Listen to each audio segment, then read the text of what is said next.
One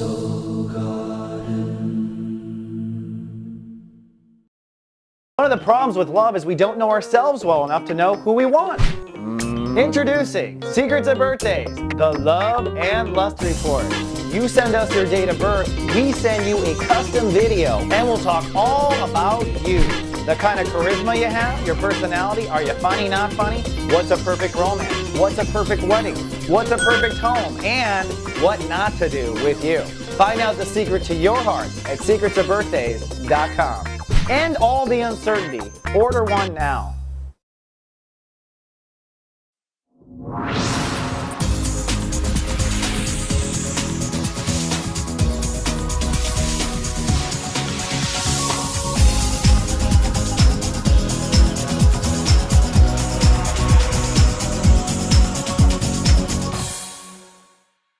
Namaste, and welcome to Soul Horoscopes Orbits Edition. From my webcam to yours, I'm Christopher Witecki, your astrologer and soul biographer, here to help you put the pieces of your karmic story together.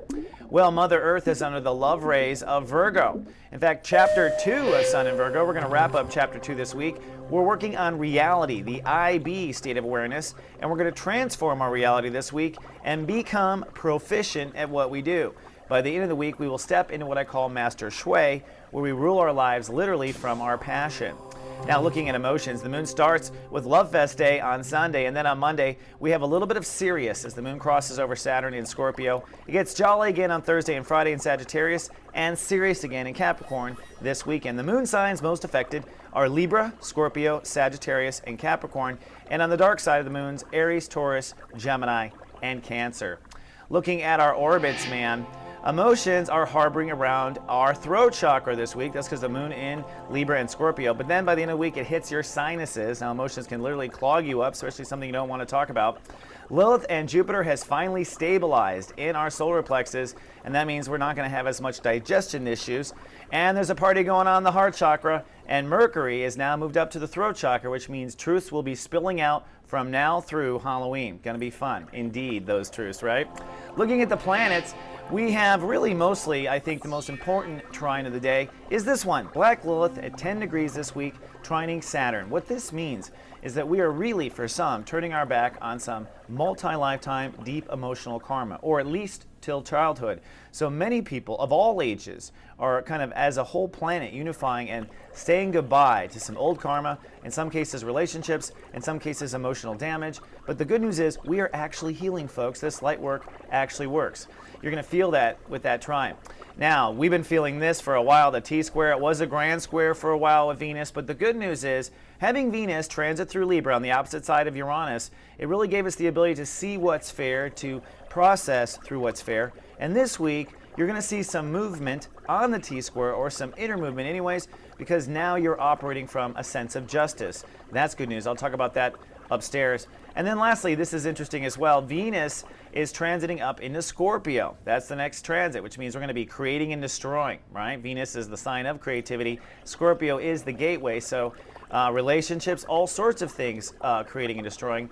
But it's all trining into Neptune in Pisces, which to me says whatever is being created and destroyed might be fate. That's right. When God, universe, or Pisces energy comes into that sort of interaction or intersection of energy, usually this is the hand of fate, as in certain births, as in, of course, certain deaths, and, of course, certain successes. So that's also something to be looking out for. And then finally, getting close on the planets, as the week starts off, it's Love Fest Day, then Sirius as the moon crosses over that Saturn in Scorpio. And at the end of the week, again, like I said, it gets serious because the moon crosses Pluto in Capricorn. Now, let's take a look at the real important details, the details about you. So climb in the ascension elevator and I'll see you upstairs. Folks, this is your captain speaking. We realize you have a choice in the astrologers you choose to fly with, and we'd just like to thank you for flying with Christopher Witecki.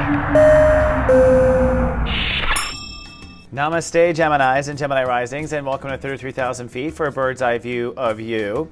We're moving into Chapter 3 this week of the Sun in Virgo. You're working on your emotional state of awareness, how well you ground your emotions.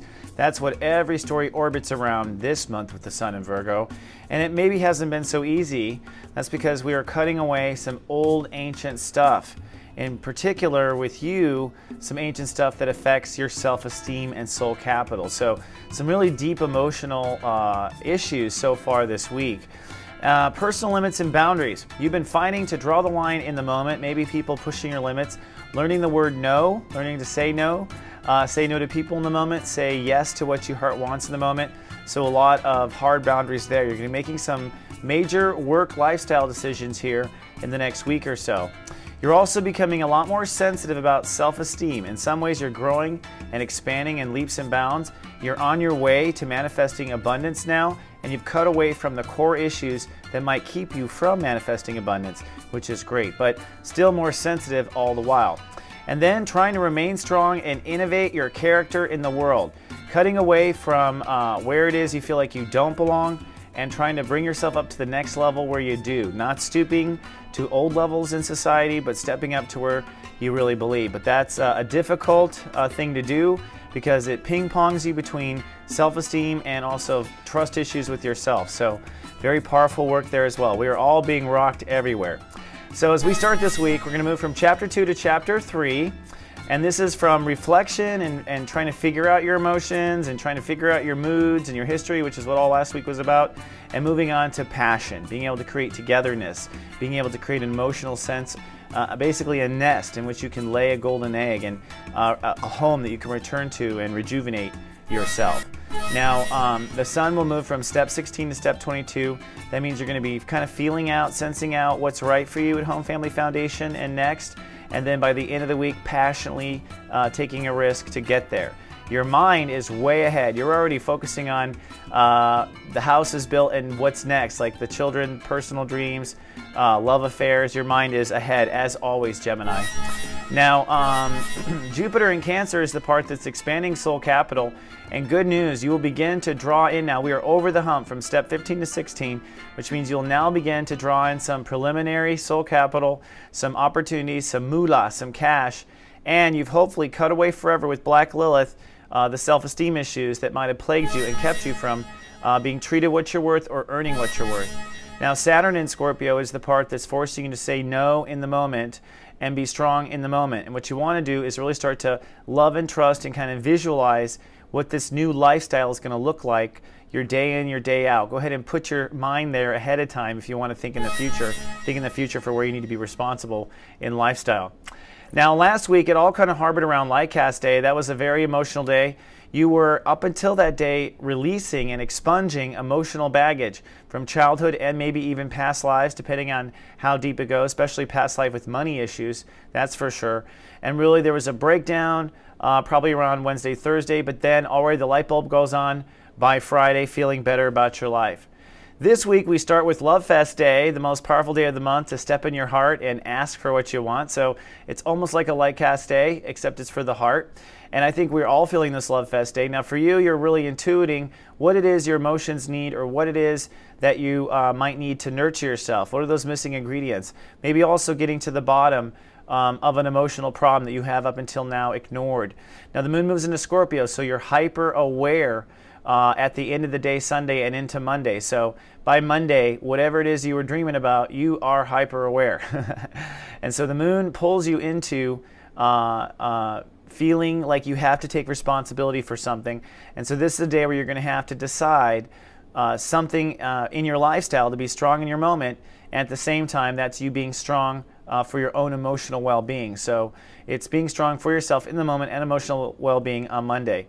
On Tuesday, there's a chance of anxiety if you don't take action and move forward. Tuesday, you might want to go to the gym. There's so much Martian energy running through things, and emotions are very hyper-aware in the moment. But you're taking action to feel better. Do not sit at home. Do not pass go without collecting $200. You want to move forward on Tuesday to feel better no matter what. Wednesday, you're loving and trusting everything's okay. You're still hyper-aware. It's a good day for performance. It's a good day to go to the gym. It's a good day to work on yourself.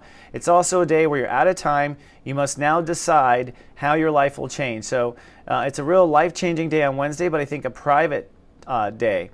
Then on Thursday, it is sunny and sentimental for the Geminis and Gemini risings. Emotions will shift to your marriage and how well or not you treat yourself. We're moving into Master Shui now, and that means that you're moving into the idea of long-term security. You're moving into the idea of long-term passion. You're moving into the idea of how you want to feel. You know, if you're older in retirement, if you're just turning 30 for the next 10 years, it's like one of those times you're like, how do I want to feel going around the corner? So Thursday is kind of a partly cloudy day and sentimental.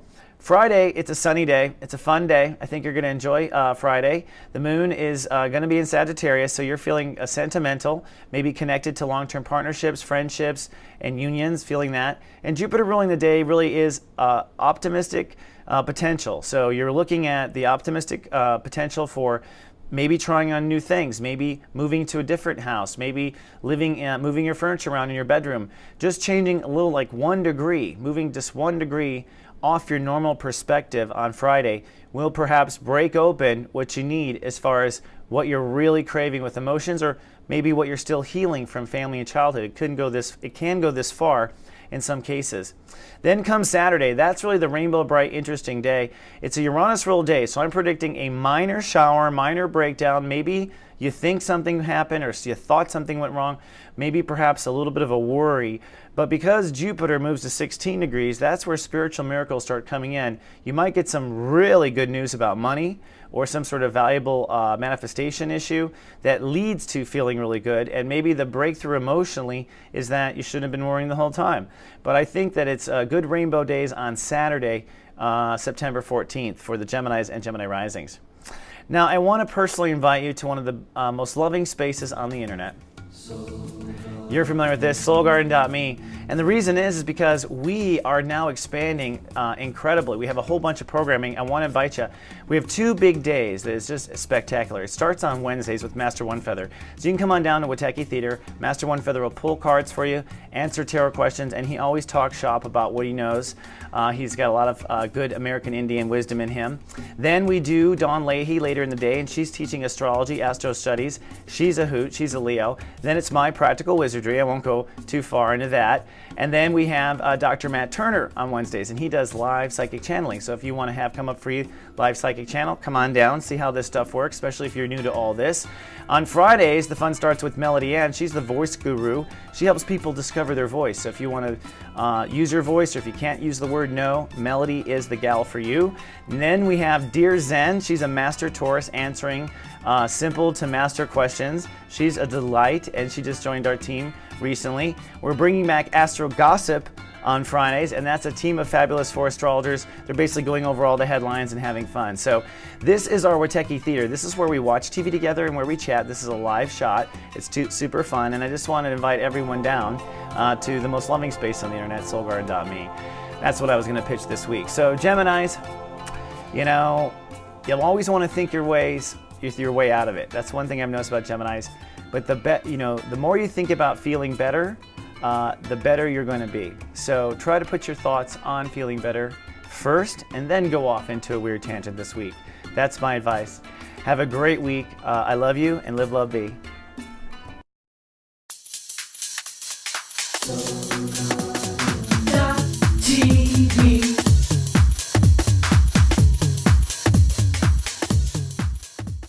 With the moon in Cancer, emotions and intellect are now coming together like a Reese's penis. Oops.